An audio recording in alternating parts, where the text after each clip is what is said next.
The king was obsessed with the magical realm. A human boy discovered that fairies feared iron.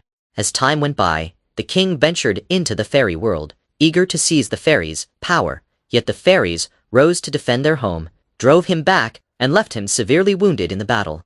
Lying injured, the king proclaimed to the kingdom's nobles and wise men, "Whoever kills Maleficent and brings back her wings shall inherit my throne and marry the princess." Everyone heard the royal order, including the human boy. He went to find Maleficent and told her that humans everywhere were plotting to kill her. Maleficent already knew the truth, but out of old friendship, she agreed to meet the boy she once knew. But the boy took advantage of her lowered guard and slipped a sleeping potion into her drink. It put Maleficent into a deep slumber. Since the sword he carried was not made of iron, he could not kill her. Instead, he cut off her proud wings and took them to the king. The human boy became King Stefan, consumed by hatred over having her wings stolen. Maleficent ascended to rule the fairies. Deprived of her wings, she resented the source of all her pain. One day, while wandering, she saw humans hunting a crow. Moved with pity, she saved the bird.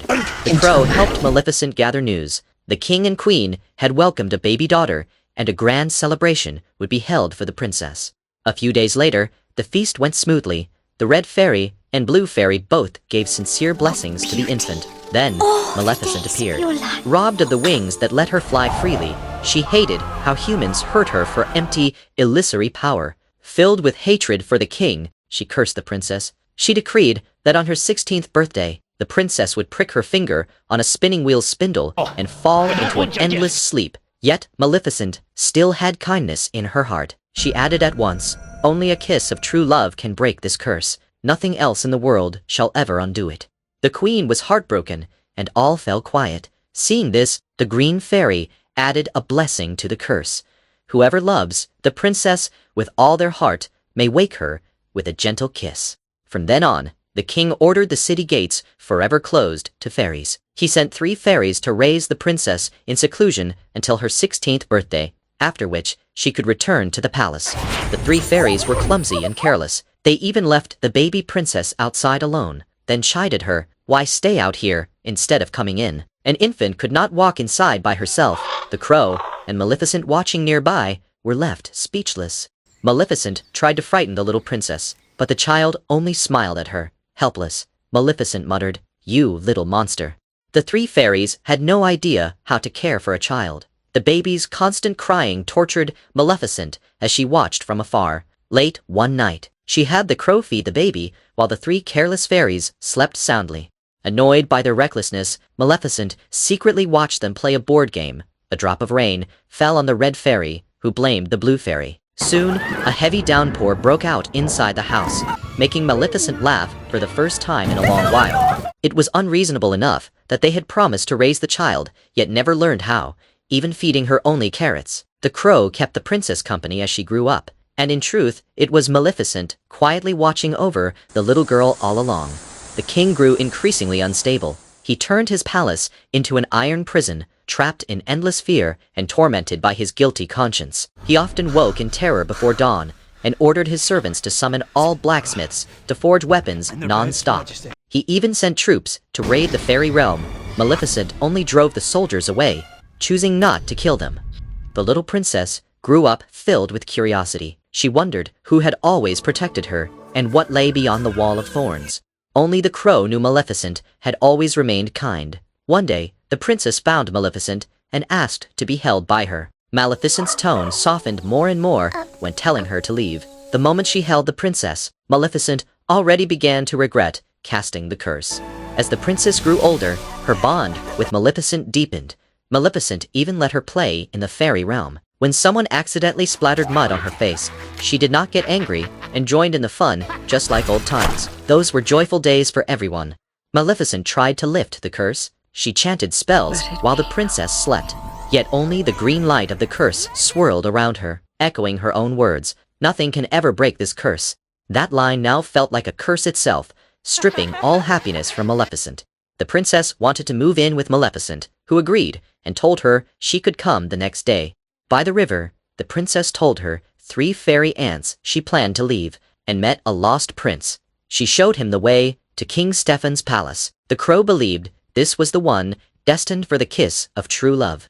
The three fairy aunts baked a cake for the princess. The green fairy said the king wanted them to send the princess back on her birthday, while the red fairy insisted it should be the day after. The two argued, and soon all three bickered loudly. When the princess returned and said she was moving away, the three fairies refused, knowing she would have to go back to the palace. The princess ran off, eager to meet her family, but King Stefan immediately ordered her locked in her chamber. Following the crow's advice, Maleficent sent the prince riding at full speed, hoping he could reach the princess before the curse took effect and break it with true love's kiss. But they were too late. The princess pricked her finger on the spinning wheel and fell into a deep slumber. You don't have to go. If fairies are spotted past these iron barriers, they will be killed at once. Still, Maleficent stepped forward without hesitation, determined to save the princess. Maleficent crossed the iron fence and was burned by its power. The three fairies chattered anxiously, while Maleficent quietly arrived at the princess's door. They laid the prince beside the sleeping princess. The three fairies rejoiced, thinking salvation had come. Maleficent also hoped the curse would be broken, but after the prince kissed her, the princess did not wake. The three fairies chased him away in disappointment. Maleficent was overcome with regret. She cherished every moment with the princess. She repented for letting hatred blind her back then, and for not staying by the princess's side always. You are my angel, Aurora. She kissed the princess's forehead and turned to leave. Fairy godmother. The crow Diaval sighed. This is the true kiss of love. The princess woke up. The three of them prepared to slip back to the fairy realm to live in peace. The king wanted to capture Maleficent to free himself from inner torment, yet his true suffering was self-inflicted. He had betrayed his own heart. Maleficent gestured. You go first. She let the princess leave ahead, fearing the soldiers might hurt her by accident. Diaval transformed into a dragon and fought the soldiers, while a group of guards surrounded Maleficent. Stefan's face was twisted with malice, his heart cold and cruel. He was determined to kill Maleficent. He had built an elaborate iron cage, never expecting the princess would make Maleficent walk into it willingly. The crow turned into a dragon, but was restrained by the soldiers' iron chains. Maleficent remained calm, only wishing to return to the fairy realm and live peacefully with Aurora. Stefan attacked his old friend without any mercy, leaving the situation deadlocked. Aurora ran up to an attic, where a pair of wings were trapped under a glass dome. The wings struggled to break free. Aurora strained herself to topple the dome. The wings flew out and reattached themselves to Maleficent's back.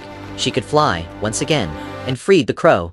Maleficent brought the king to the palace terrace. She was ready to spare him and let go of their hatred. Yet he still tried to kill her, the only childhood friend who had never judged him for his status or wealth.